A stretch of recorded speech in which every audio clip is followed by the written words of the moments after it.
এবং আলী রাদিয়াল্লাহু আনহু তারা দুজন গিয়েছেন আল্লাহ রাসূলের দরবারে, গিয়ে বলেছেন আমাদেরকে একজন দাসী বা দাস দিন, বাসার অনেক কাজ আমরা করতে পারি না, লাগে না কাজের মানুষ। নবী সাল্লাল্লাহু আলাইহি ওয়াসাল্লাম বলছেন যে আমি কি তোমাদেরকে এমন কিছু শিখিয়ে দিব যেটা তোমাদের এই দাস দাসের অভাব পূরণ করে দিবে, প্রয়োজন হবে না? অবশ্যই শিখিয়ে দিন। তখন নবীজি শিখালেন সাল্লাল্লাহু আলাইহি ওয়াসাল্লাম যে ঘুমানোর আগে 33 বার সুবহানাল্লাহ পড়বে, 33 বার আলহামদুলিল্লাহ এবং 34 বার আল্লাহু আকবার। তোমাদের দাস দাসীর প্রয়োজন হবে না ইনশাআল্লাহ। তো ব্যাখ্যায় অনেক ওলামায়ে কেরাম বলেছেন যে এটা নিয়মিত আমল করতে থাকলে রোগ ব্যাধি কম হয়, শরীরে শক্তি আসে, এনার্জি বাড়ে, আপনি নিজের কাজ নিজেই করতে পারবেন ইনশাআল্লাহ আযজা ওয়া জাল্লা। আসুন সামনে যাই। এরকম ঘুমানোর আরো বেশ কিছু আমল আছে, আমি অল্প কয়েকটা বললাম, এগুলোই করা শুরু করেন, আল্লাহ তৌফিক দান করুন। আর যদি পারেন ওযু করে ঘুমাতে পারলে আরো বেশি ভালো হয়। এবার আপনি ঘুমাচ্ছেন ডান কাত হয়ে, কি পড়বেন এই সময়? আল্লাহুম্মা বিইসমিকা আমুতু ওয়া আহইয়া, আলহামদুলিল্লাহ, দোয়া সবার মুখস্থ আছে। এবার ঘুমান। এই যে ঘুমাচ্ছেন আপনি 3 ঘন্টা বা 4.5 ঘন্টা বা 6 ঘন্টা, আপনার এই পুরো ঘুমটা হবে ইবাদত ইনশাআল্লাহ তাআলা। এবং পবিত্র অবস্থায় ঘুমানোর অভ্যাস করতে থাকলে আল্লাহর পক্ষ থেকে আপনি সত্য স্বপ্ন দেখতে পারেন। এখনকার সায়েন্স এগুলা বিশ্বাস করে না, আর এই সায়েন্সকে নিয়ে আমার কোনো মাথা ব্যথাও নাই, কারণ আজকে একটা কথা বলে কালকে একটা কথা বলে, ঠিক আছে? তো আল্লাহর পক্ষ থেকে আপনি সত্য স্বপ্ন দেখতে পারেন। ইউসুফ আলাইহিস সালাম জেলখানায় বন্দী, সূরা ইউসুফ পড়ে দেখেন। তখন কয়েদিদের মধ্যে 2 জন স্বপ্ন দেখেছে। একজন স্বপ্ন দেখছে তার মাথার উপরে রুটি, উপর থেকে পাখি এটা ঠোকরে কি করছে, খেয়ে নিয়ে চলে যাচ্ছে। আরেকজন স্বপ্ন দেখেছে যে সে শরাব পান করাচ্ছে একজনকে, আছে না সূরা ইউসুফে? তো ইউসুফ আলাইহিস সালাম বললেন যে যার মাথা থেকে পাখি ঠোকরায় খেয়ে নিচ্ছে খাবার, তাকে শুলদণ্ড দেওয়া হবে, আর যে শরাব পান করাচ্ছে সে অতি শীঘ্রই মুক্ত হয়ে যাবে, জেল থেকে ছাড়া পেয়ে যাবে। কয়দিন পর তাই হলো। এই যে স্বপ্ন যারা দেখেছে এরা কি মুসলিম? এই স্বপ্ন যারা দেখেছে এরা কিন্তু মুসলিম না। ইউসুফ আলাইহিস সালাম মুসলিম, তিনি আল্লাহর নবী, তিনি স্বপ্নের ব্যাখ্যা করছেন, কিন্তু এখানে একজন অমুসলিমের স্বপ্ন সত্য হয়েছে। একজন অমুসলিমকে আল্লাহ পাক স্বপ্ন দেখাতে পারেন, দলিল আছে কোরআনে। সত্য স্বপ্ন বলে একটা বিষয় আছে, যেটার জন্য অবশ্যই আল্লাহর পক্ষ থেকে নূর দরকার, স্বচ্ছ একটা মন দরকার, কলবুল সালিম দরকার, বেশি বেশি আমল দরকার, হ্যাঁ, আধ্যাত্মিকত্ব দরকার, আল্লাহর মারিফত দরকার, তারপরে ইনশাআল্লাহ সত্য স্বপ্নের প্রশ্ন আসবে। সারাদিন টিভি দেখে, গান শুনে, সিরিয়াল দেখে, গালিগালাজ করে, গীবত তহমত করে, খোঁচাখুচি করে, চুলাচুলি করে, এদের সাথে সত্য স্বপ্নের কি সম্পর্ক? এদেরকে তো শয়তান স্বপ্ন দেখাবে। কথা বুঝতে পারছেন না? ফজরের নামাজের পরে নবী সাল্লাল্লাহু আলাইহি ওয়াসাল্লাম বসে থাকতেন, সাহাবীরা তাকে বলতেন কে কোন স্বপ্ন দেখেছে তিনি বলতেন, এবং তিনি স্বপ্নের ব্যাখ্যা ইন্টারপ্রিটেশন করতেন যে এটা এটা এটা এমন, এটা এমন। এমনকি এই যে আপনার উহুদের যুদ্ধের আগের রাতে অনেক সাহাবী স্বপ্ন দেখেছেন, এবং পরের দিন দেখবেন উহুদের দিনে অনেক সাহাবী শহীদ হয়েছে। তো যাই হোক, ওইদিকে আমি যাচ্ছি না। তো এই যে ঘুমটা আপনি ঘুমাচ্ছেন, ইনশাআল্লাহ আপনার ঘুমটা কি হচ্ছে? ইবাদত হচ্ছে না? আলহামদুলিল্লাহ। আলেম যারা, তাদের ঘুমও ইবাদত। যারা মুসলিম, মুমিন, মুত্তাকি, আলেম, তাদের ঘুমগুলো কি ইবাদত। এখন ঘুমান শেষ, ঘুমের মধ্যে যদি দুঃস্বপ্ন দেখেন তাহলে আপনি বাম দিকে 3 বার থুতু ফেলবেন, ফেলে আউযু বিল্লাহি মিনাশ শাইতানির রাজিম পড়বেন, পরে পাশ পরিবর্তন করে আবার ঘুমাবেন। এটা হয় না ঘুমের মধ্যে অনেক সময়? অনেকে বোবা ধরে, শ্বাস নিতে পারে না। এগুলো এজন্যই হয় কারণ তারা ঘুমানোর আগে জিকির আজকার গুলো করে না। নিয়মিত করলে এগুলো সমস্যা ইনশাআল্লাহ হবে না। আপনি নিজের ভালো নিজেই বোঝেন, হুজুরের কাছে দৌড়ানোর দরকার নাই এত বেশি। নিজের বাচ্চাকে নিয়ে এত দৌড়ানো, এই কবিরাজ ওই কবিরাজ, ওইখানে তাবিজ, এত তো দরকার নাই। তো নিজের আমল নিজে করেন, দেখবেন আপনি আল্লাহ পাকের পক্ষ থেকে নিরাপত্তার মধ্যে আছেন ইনশাআল্লাহ। আল্লাহ তৌফিক দান করুন। এরপরে ঘুম থেকে উঠলেন, চেষ্টা করব আমরা ঘুম থেকে ওঠার কয়টার সময়? 5টায় যদি ফজরের নামাজ হয় বা 4:30টায় যদি ফজরের নামাজ হয়, মিনিমাম 4টায় উঠতে হবে। কয়টায়? 4টায়। এই জন্য যদি অ্যালার্ম দেন ঘড়িতে, অ্যালার্ম দিবেন প্রত্যেক 1.5 ঘন্টা পর পর। মনে করেন যে আপনি 1.5 ঘন্টা ঘুমাতে যাচ্ছেন, তাহলে 1.5 ঘন্টা পরে অ্যালার্ম সেট করবেন, অথবা 3 ঘন্টা পর, অথবা 4.5 ঘন্টা, অথবা 6 ঘন্টা। মানে 1.5 ঘন্টার গণিতক দিয়ে আপনি অ্যালার্ম সেট করবেন, দেখবেন উঠতে পারবেন খুবই ইজিলি। এতে 1.5 ঘন্টায় আপনার ঘুমের সার্কেলটা পূর্ণ হয়। একটা ঘুমের সার্কেল পূর্ণ হতে আমাদের মাথায় তো রেস্টের দরকার আছে, এটা পূর্ণ হতে 1.5 ঘন্টার মতো সময় লেগে যায়। তো এটা একটা ট্রিক বললাম আপনাদেরকে, আপনি করতে পারেন, উপকৃত হবেন ইনশাআল্লাহ। তো ফজরের নামাজের মিনিমাম আধা ঘন্টা আগে আমাদেরকে ওঠার অভ্যাস করতে হবে। এই যে ঘুমটা ভাঙলো, ভাঙার সাথে সাথে কি করব?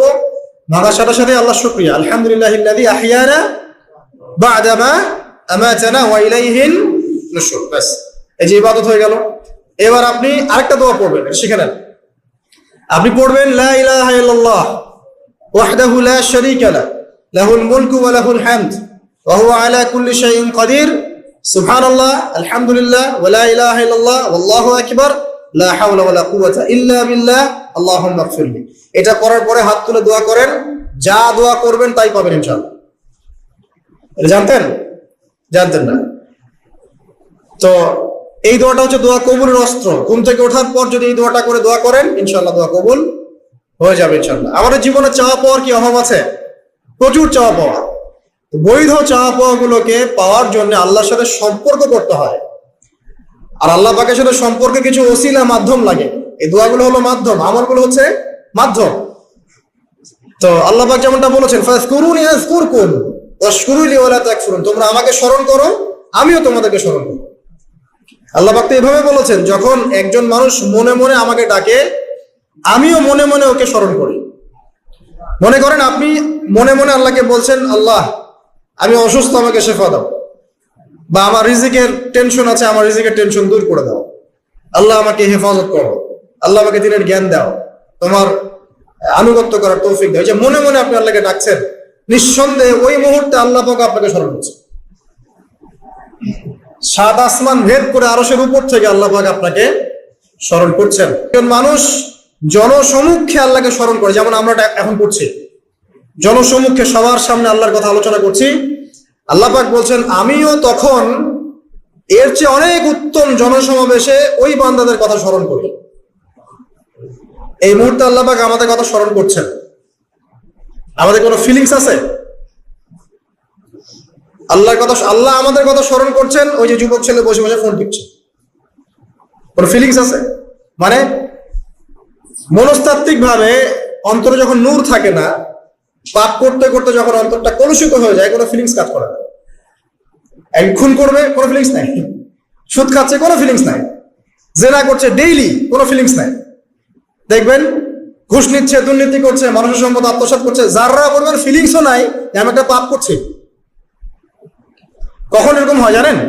যখন এক কথায়, যখন মানুষ পাপ করতে করতে করতে করতে, এই যে কলম বলে একটা কথা আছে, এই কলমের উপরে কালো কুৎসিত একটা মরিচা পড়ে যায়, তখন আর ফিলিংস কাজ করে না। তো ফিলিংস কাজ করানোর বুদ্ধি কি? দুইটা বুদ্ধি আছে। এক, বেশি বেশি কোরআন তেলাওয়াত করা, তাহলে অন্তরের মরিচা দূর হয়ে যাবে ইনশাআল্লাহ। আর দুই হচ্ছে বেশি বেশি মৃত্যুর কথা স্মরণ করা, তাহলে মনের মধ্যে যে কালিমাগুলো আছে আস্তে আস্তে দূর হবে ইনশাআল্লাহ। যে টেবিলের তল দিয়ে ঘুষ নিচ্ছে, ও স্মরণ করে মৌতের কথা। যে মেয়েটা বোরখা পরে যে ডেটিং করে বেড়াচ্ছে, জেনা করে বেড়াচ্ছে, ও কি মৃত্যুর কথা স্মরণ করে?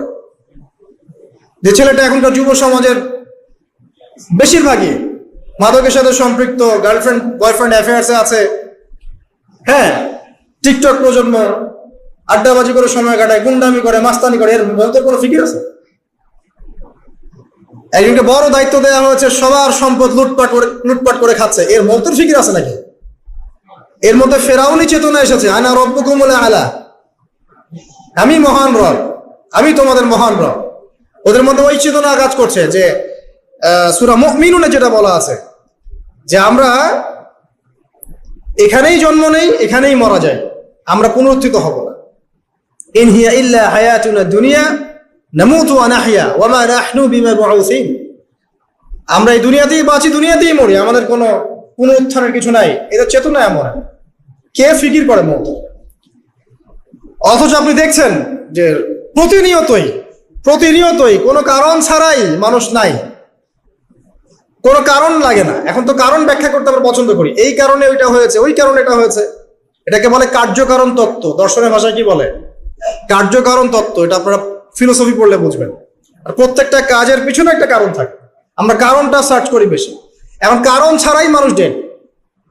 এই যে যাচ্ছে, উপরে একটা সুন্দর করে বড় একটা পাথর ঝুলছে, সব পাস হয়ে যাচ্ছে ওখান থেকে। মানে রাস্তায় কাজ চলছে, উপরে আবার এটা ঝুলছেও, আর মানুষ আবার অন্য দিয়ে যাতায়াত করছে। তো যারা রাখছে ওদের ইন্টেলেকচুয়াল অবস্থা চিন্তা করেন, আর যারা আমরা তল দিয়ে যাচ্ছি তারও অবস্থা চিন্তা করেন। বুদ্ধিভিত্তিক ভাবে আমরা কোন জায়গায় চিন্তা করেন? মানে মানুষ বিজি রোড দিয়ে যাচ্ছে, ওখানেই কাজ হচ্ছে, আবার যেখানে কাজ হচ্ছে দেখছি সেখানে আমরাও আবার তল দিয়ে যাচ্ছি। সবাই পাস হয়ে গেল, যাদের তাকদিরে লেখা ছিল মম একদম মুহূর্তের মধ্যে শেষ। কি কারণ ব্যাখ্যা করবেন? কোন সায়েন্স দিয়ে ব্যাখ্যা করতে পারবেন? পারবেন না। ওই ময়মনসিংহে ওই যে মহিলারা যাচ্ছে, ট্রাক মেরে দিয়ে চলে গেল, মহিলার পেট ফেটে বাচ্চা বের হয়ে গেল, বাচ্চা জীবিত, মেয়ে মা ডেড। সায়েন্স দিয়ে ব্যাখ্যা করতে পারবেন? এটাই তাকদির, একেই বলে তাকদির, যেটাকে সায়েন্স দিয়ে ব্যাখ্যা করা যায় না, বিজ্ঞান দিয়ে ব্যাখ্যা করা যায় না। এরকম ঘটনা কত ঘটছে অহরহ। দুজন বসে আছে, হাজব্যান্ড ওয়াইফ, হাজব্যান্ডের যাওয়ার কথা, হাজব্যান্ড ওয়াইফের গাড়িতে বসছে আর ওয়াইফ হাজব্যান্ডের গাড়ি ড্রাইভ করছে। আর এই হাজব্যান্ডের দুশ্মন যে ছিল সে টার্গেট করেছিল যে ওই লোকটাকে গুলি করে মারবে রাস্তায়। যেহেতু ওয়াইফ হাজব্যান্ডের গাড়ি ড্রাইভ করছে, রাস্তায় ওয়াইফ ডেড, হাজব্যান্ড জীবিত। তাকদির। তো তাকদিরকে কি আপনি এই ভাগ্যটা কি আপনি সায়েন্স দিয়ে ব্যাখ্যা করতে পারবেন? সম্ভব? অহরহ এরকম মৌতের ঘটনা ঘটছে। তারপরেও দেখবেন যুবকদের এই বিলাসিতা, এই মানে আড্ডাবাজি, মেয়েদের পিছনে ঘোরা, এই যে মাদক সেবন করা, টিকটক করা, বুদ্ধি প্রতিবন্ধী প্রজন্মের মতো, এগুলো থামছে না। কোনো শিক্ষাই তারা নিতে যাচ্ছে না। বয়স হয়ে গেছে, অনেক বয়স, দেখবেন ওই যে চায়ের দোকানে বসে ক্যারাম খেলছে। বুড়া মানুষ, তার হায়াতের কতদিন বাকি আছে আল্লাহ ভালো জানেন। দেখবেন দিব্যি কোনো টেনশনই নাই, ক্যারাম বোর্ড খেলছে, লুডু খেলছে। দেখেন এই যে আপনাদের গ্রামাঞ্চলে যে চায়ের স্টল গুলো আছে, দেখবেন ওই যে টিভি ছেড়ে রেখে দিবে, ঘন্টার পর ঘন্টা টিভি চলছে, মানুষ চা খাবে 1 কাপ আর টিভি দেখবে 5 ঘন্টা।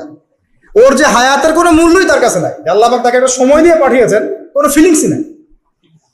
অথচ মানুষ প্রতিদিন, দিনে রাতে, প্রত্যেক দিন মানুষ অহরহ মারা যাচ্ছে।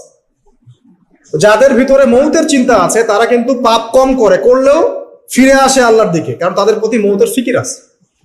আর যাদের মৃত্যুর কোনো চিন্তা নাই, তারা এই রাজনীতি বলেন, অর্থনীতি বলেন, সমাজনীতি বলেন, আর এই পরিবার আর ধর্ম বলেন, সমস্ত ক্ষেত্রে পাপ করে বেড়াবে, কোনো ফিকির নেই। আল্লাহ পাক আমাদেরকে মৌতের ফিকির করার তৌফিক দান করুন, এবং পরকালের জীবনটাকে আসল জেনে দুনিয়ার কাজগুলো করার তৌফিক আল্লাহ পাক দান করুন। আসেন, তো এবার আপনি শুকরিয়া আদায় করছেন, আলহামদুলিল্লাহিল্লাযী আহইয়ানা বা'দা মা আমাতানা ওয়া ইলাইহিন নুশুর। আধা ঘন্টা আগে ঘুম থেকে উঠেছেন, এখন কি করবেন? বাথরুমে যাচ্ছেন। এই বাথরুম করাটা কি দুনিয়াবি কাজ না? এই কাজটা ইবাদত হবে যদি আমি ঢোকার সময় বাম পা দিয়ে ঢুকি আর বলি, কি বলি? আল্লাহুম্মা ইন্নী আউযু বিকা মিনাল খুবসি ওয়াল খাবাইস। এখন বাথরুম করতে আপনার 10 মিনিট লাগুক আর 15 মিনিট লাগুক আর 5 মিনিট লাগুক, এই পুরো সময়টা নেকি পাবে না। সুবহানাল্লাহ। আর কি চাই? বের হব, এখন বের হওয়ার সময় কি বলবো? উফরানাকা, নেকি পাচ্ছে। একটা দোয়া আছে, আলহামদুলিল্লাহিল্লাযী আযহাবা আনিল আযান ওয়া আফানি উফরানাকা। এবার আপনি ওযু করবেন। ওযুটা ধীর স্থির ভাবে করবেন, তাড়াহুড়া করবেন না। ওযুর প্রত্যেকটা অঙ্গ প্রত্যঙ্গ 3 বার করে ধোয়ার চেষ্টা করবেন। শুধু মাথা মাসে হবে কয়বার? 1 বার।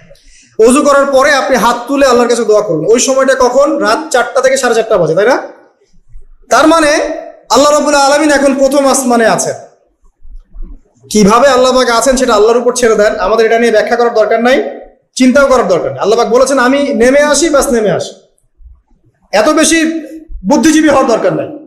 খুব বেশি বুদ্ধিজীবী হয়ে গেলে আবার মানুষ খেয়ে হারিয়ে ফেলেন, অত দরকার নাই। শুনেছি, মেনেছি, বাস যথেষ্ট।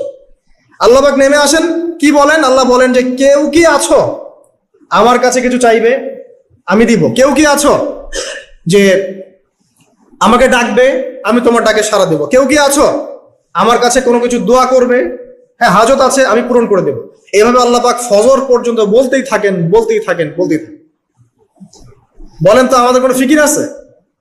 আমরা সবাই ঘুমাই কয়টায়? হয় 1টায়, না 2টায়, না 3টায়, ম্যাক্সিমাম। এখনকার আমি যে বিষয়টা নিয়ে কথা বলছি এটা খুবই কঠিন। 9টা থেকে 10টার মধ্যে বা 11টার মধ্যে ঘুমাতে হবে, এটা খুবই কঠিন বিষয় এখনকার জেনারেশনের কাছে। এর জন্য প্রথম যে কাজটা সেটা হলো রাত্রেবেলা স্মার্টফোন আর চালানো যাবে। এশার নামাজ শেষ, ফোন একদম ডয়ারে লক করে রাখতে হবে। কিচ্ছু করার নাই। এটা না করতে পারলে আপনি ঘুমাতে পারবেন না, ঘুমাতে পারবেনই না। এবং এরপর দিনে আসছি, তখন বলছি দিনে কিছু কাজ আছে, দিনের কাজগুলো যদি আমরা ঠিকঠাক মতো করি তাহলে রাতে তাড়াতাড়ি ঘুম আসবে ইনশাআল্লাহ। যদি না করি তাহলে ঘুম আসবে না। তো শেষ রাতে আল্লাহ পাক আসমানে নেমে আসেন, প্রথম আসমানে, এবং এই আহ্বান করতে থাকেন। তাই ওই সময় ওযু করার পরেই আপনি হাত তুলে আল্লাহর কাছে দোয়া করা শুরু করেন। আপনার যত চাওয়া পাওয়া আছে আল্লাহর কাছে ঢেলে দেন, ইনশাআল্লাহ আল্লাহ রাব্বুল আলামিন আপনাকে খালি হাতে ফেরাবেন না ইনশাআল্লাহ। আল্লাহ পাক তো এমন করে বলেছেন যে কেউ হাত তুলেছে আল্লাহর কাছে আর আল্লাহ পাক সেটাকে খালি ফিরিয়ে দিবেন, এটাতে আল্লাহ লজ্জা বোধ হয়। কথা বুঝতে পারছেন? আমাদের যাদের অনেক সম্পদ আছে বা সামর্থ্য আছে এবং মন আছে বড়, তাদের কাছে যখন কেউ সাহায্য চায় আপনার খালি ফিরাইতে লজ্জা লাগে না? আপনার মনে হয় না যে চাইলো এত করে কিভাবে না করে ফিরাই? আছে না এমন মানুষ? আছে না? আসলে দান সৎকা করার জন্য সম্পদ লাগে না, দান সৎকা করার জন্য মন লাগে। কি লাগে? মন লাগে। দেখবেন অনেক কোটি আল্লাহ আছে মানুষ দান সৎকা করতে পারে না, জাকাতই তো দেয় না, দান সৎকা করবে কি? বাংলাদেশে যত কোটিপতি গুলো আছে সবার থেকে জাকাত নেওয়া শুরু করলে এদেশে কোনো দারিদ্রতা বলে কিছু থাকবে না ইনশাআল্লাহ, থাকবেই না, এটাই বাস্তব। কে উদ্ধার করবে সেই টাকা?